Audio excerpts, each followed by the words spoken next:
Cyclone. It's windy right here, so I'm inspired by the wind. We're going to begin the cyclone. Dorothy lived in the midst of the great Kansas prairies with Uncle Henry, who was a farmer, Aunt Em, who was the farmer's wife, and Toto, who was a little black dog that Dorothy loved dearly. The house was small, for the lumber to build it had to be carried by a wagon many miles. There were four walls, a floor, and a roof, which made one room. There was no storage area at all, and no cellar, except a small hole dug in the ground called a cyclone cellar, where the family could go in case of mighty whirling. It was reached by a trapdoor in the middle of the floor. A ladder led down into the small dark hole.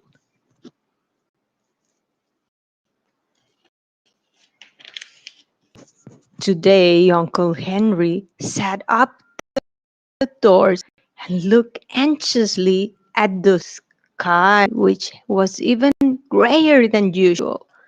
Dorothy stood in the door with Toto in her arms and looked at the sky too. Aunt Em was washing the dishes. From the far north they heard the low wail of the wind, and Uncle Henry and Dorothy could see where the long grass bowed in waves before the coming storm. Suddenly Uncle Henry stood up. "There's a cyclone coming, Em," he called to his wife. "Quick, Dorothy!" Aunt screamed. "Run for the cellar!" Toto jumped out of Dorothy's arms and hid under the bed, and the girls started him. Aunt Em, badly frightened, threw open the trap door in the floor and climbed down the ladder into the small dark hole. Dorothy caught Toto at the last and started to follow her aunt. When Dorothy was halfway across the room, there came a great scream from the wind, and the house shook so hard that she lost her footing and sat down suddenly upon the floor. Then a strange thing happened. Whoa.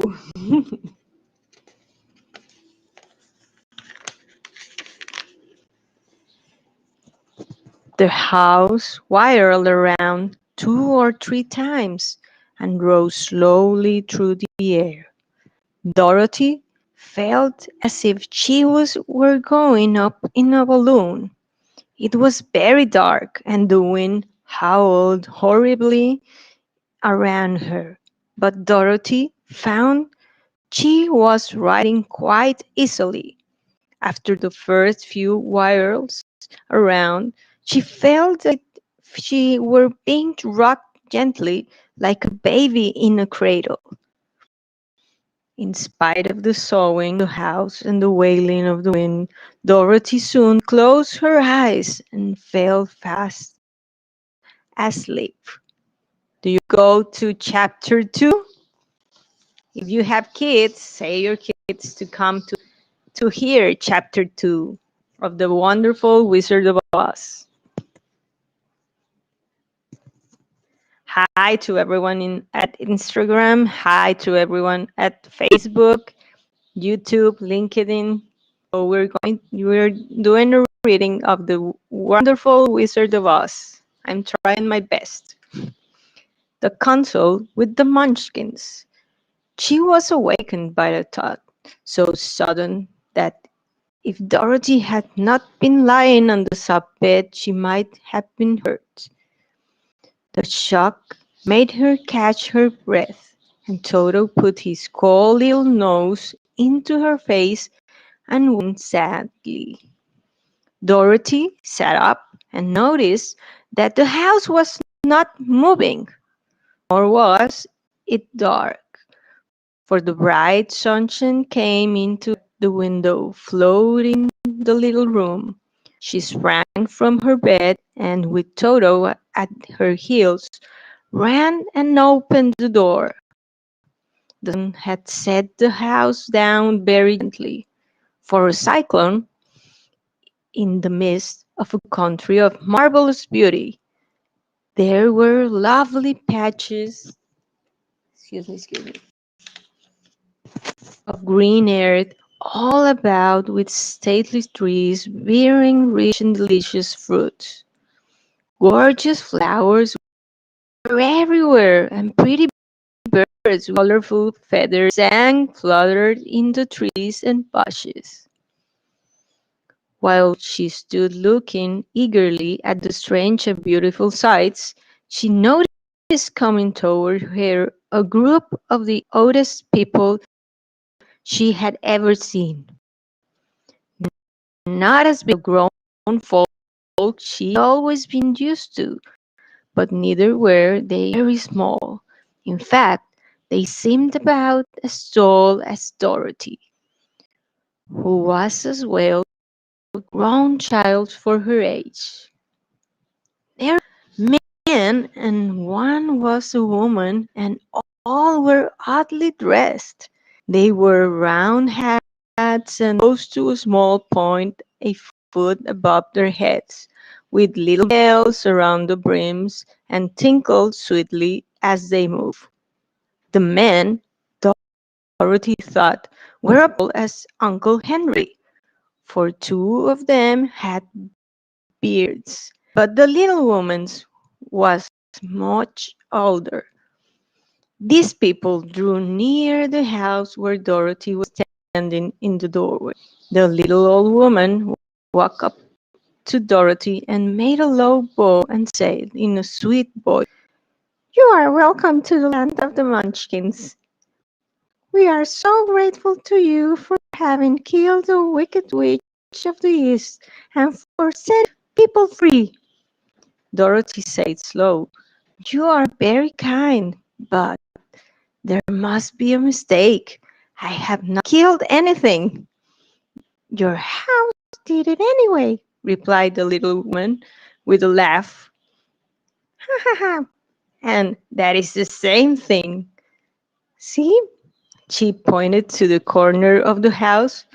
"There are her 2 feet still sticking out from under a block of wood." Dorothy and gave a little cry of fright. There indeed, just under the corner of the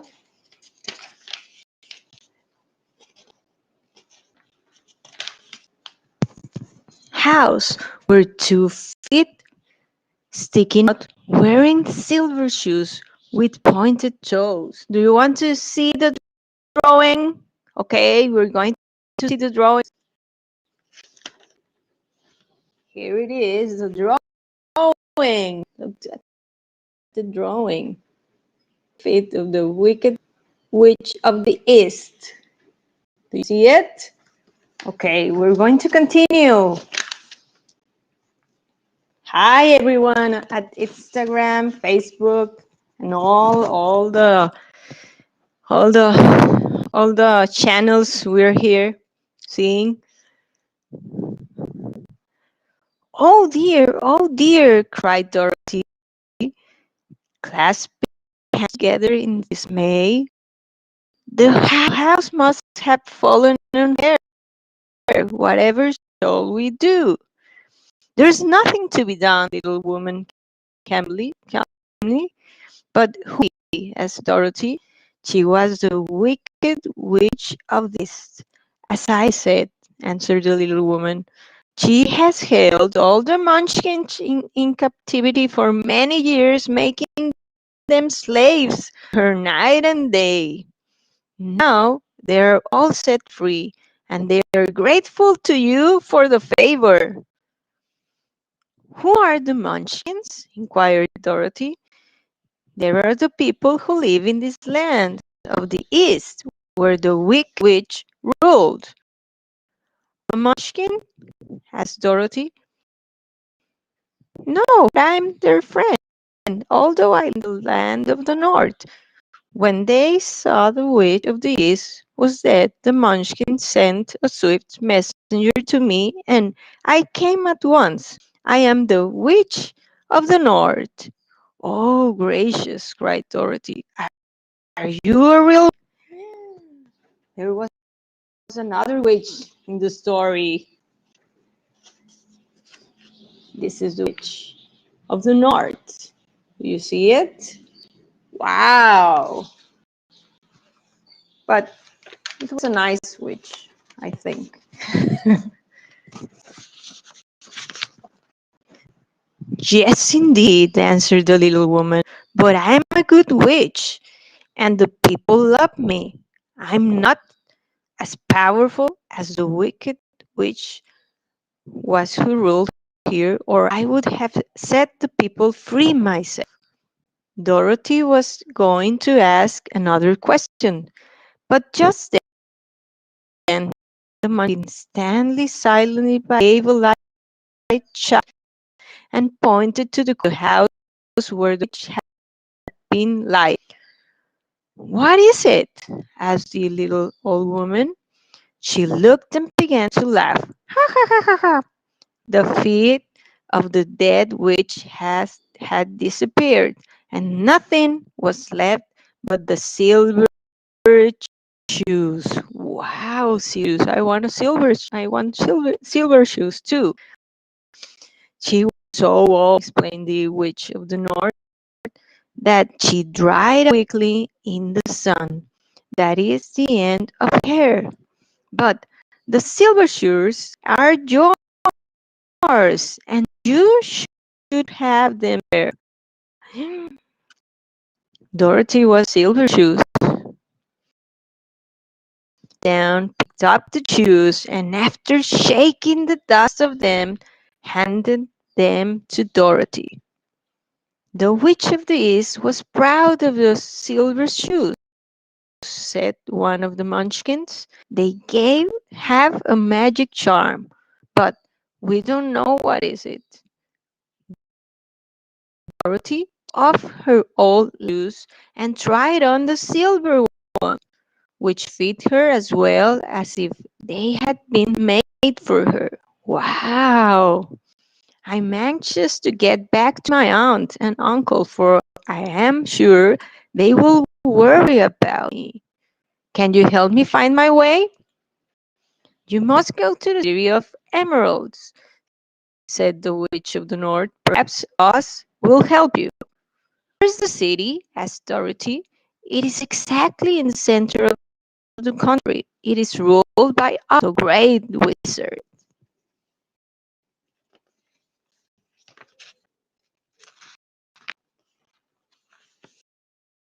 We continue. They were several roads nearby, but not take her long to find the one paved with yellow bricks. Within a short time, she was walking briskly toward the emerald land, her silver shoes tickling on the hard yellow road. When she had gone, she thought she would stop to rest. She climbed to the top of the fence beside the road and sat down. There was a great cornfield beyond the fence, and not far away she saw a scarecrow placed high on a pole to keep the birds from the ripe corn. Dorothy leaned her chin upon her hand and gazed through thoughtfully at the scarecrow. Its head was a small sack stuffed with straw, with eyes, nose, and mouth painted on for the face. An old pointed munchkin hat was perched on its head. The rest of the body was a blue suit of clothes, worn and faded, which had also been stuffed with straw. On the feet were some old boots with blue. The scarecrow was raised above the stalks of corn on a pole stuck up its back. While Dorothy was looking into the odd painted faces of the scarecrow, she was surprised to see one of the eyes slowly winked at her. She thought she must have been mistaken at first, for none of the scarecrow in Kansas even winked. Yet then the figure nodded its head to her in a friendly way. Wow! She climbed down from the fence and walked up to it while Toto ran around the pole and barked. She had a new friend, the Scarecrow. "Good day," said the Scarecrow huskily. "Did you speak?" asked the girl in wonder. "Certainly," answered the Scarecrow. "How do you do?" "I'm pretty well, thank you," replied Dorothy politely. "How do you do?" "I'm pretty well. I'm feeling well," said the Scarecrow with a smile, for it's very difficult being perched up night and day to scare away the crows. "Can you get down?" asked Dorothy. "No, for this pole it's stuck in my back. If you will please take away the pole, I should be greatly thankful." Dorothy reached up both arms and lifting up the pole, for being stuffed with straw, it was quite light. "Thank you very much," said the Scarecrow, when he had been set down on the ground. "I feel like a new man. But tell me, who are you? And where are you going?"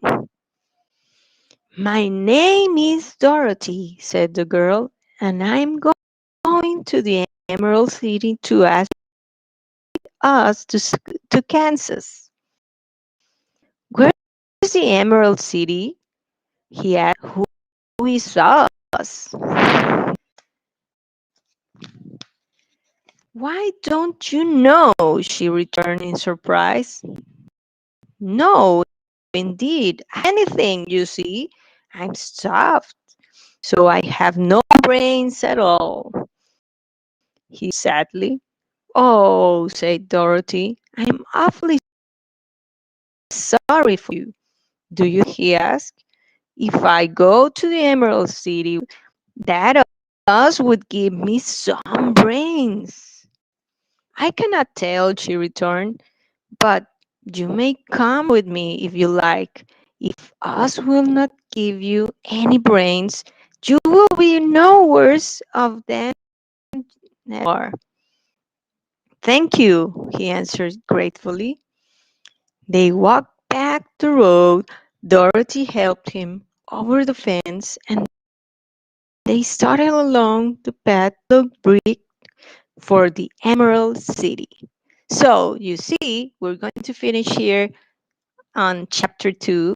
Not chapter 3, we already did chapter 3. So, we're going to finish chapter 4 in the next reading of The Wonderful Wizard of Us. If you like it, write down here if you like the story and continue the story until we finish it. Okay? Thank you for watching, everyone. You. Bye.